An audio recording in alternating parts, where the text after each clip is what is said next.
What is up, you guys? Lucius with Toe Trap Tribe here. Sorry for the wait, but I got a really special video planned for you guys today. You've seen the title already, you know what's about to happen.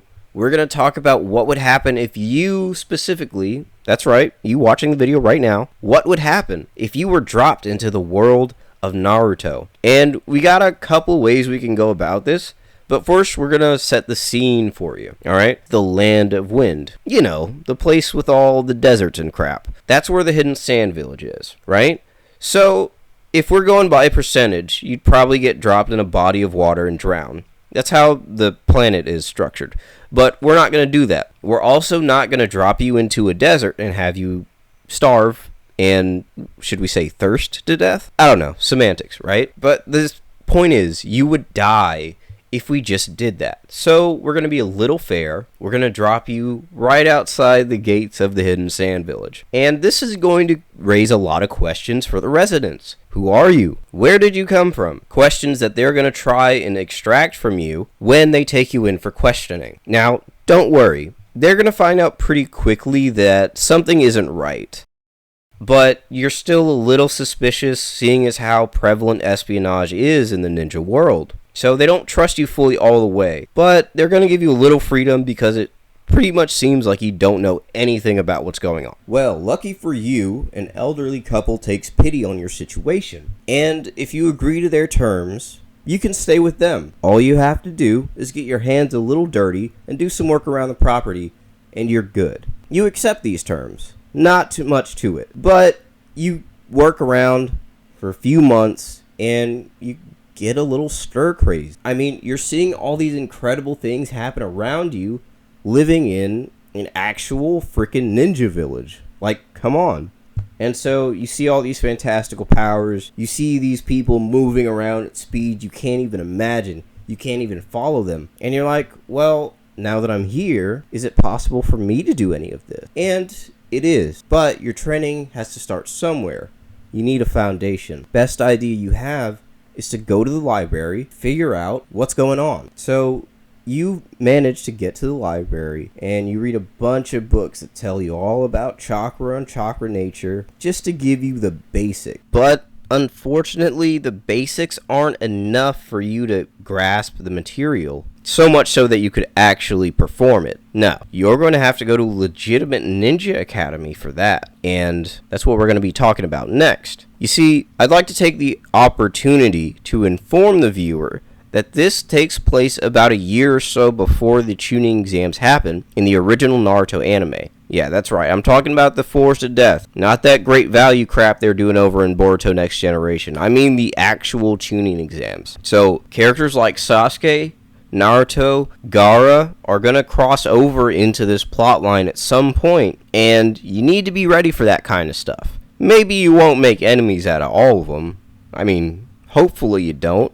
Do you have a death wish? But regardless, you're going to need some tricks of your own if you want to actually compete with anybody, let alone those guys. So let's talk about it. Your first foray into the Ninja Academy is going to be clunky. You have a basic understanding of chakra and the chakra natures, but let's face it, without any practical training, you're going to be way behind the other students, especially guys like Gaara, or Kankuro and Tamari, and all the other Sand Village Genin that were probably never named because they don't matter. That's why we've taken the liberty of coming up with a couple of our own, and here are their names. The first of your not-so-nameless classmates is Yabanako, which is a combination of the words brute and stubborn in Japanese. Next is your classmate Adamuku, which is a mixture of smart and deceiving, and respectively, they possess the earth and water chakra natures. You yourself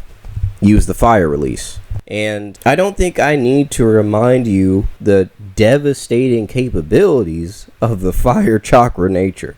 Do I need to? Okay, the only thing you can do is fire shuriken jutsu. I'm gonna be real. Like, you would be lucky to finish the academy at the rate that you would grow with the fire shuriken jutsu. So that's all you got. Sorry. Your classmates, on the other hand, they have a couple of tricks up their sleeve. Yabanako specifically has a technique where he can fling mud at an opponent, and once it latches onto their bodies, it can actually slow down their movements or restrict it entirely. Not to mention, he can create walls of earth to defend himself, or even shape it to form a dome to get a 360 defense. And Adamuku, on the other hand, her abilities are less known, but it's reason that she's very proficient in the water style. So we've established that your classmates have some decent tricks for Geni up their sleeve. Now, they don't really like you very much, to be honest. You're new, you're not good at what you do, you're an easy target to get ridiculed, and often Yabanako is the one doing it. Adamuku is more indifferent to your existence, maybe a derisive snort every now and again thrown in your direction whenever you fail at something miserably. Otherwise, the rest of the class mostly ignores you, and sadly enough, you're going to end up getting paired with Yabanako and Adamuku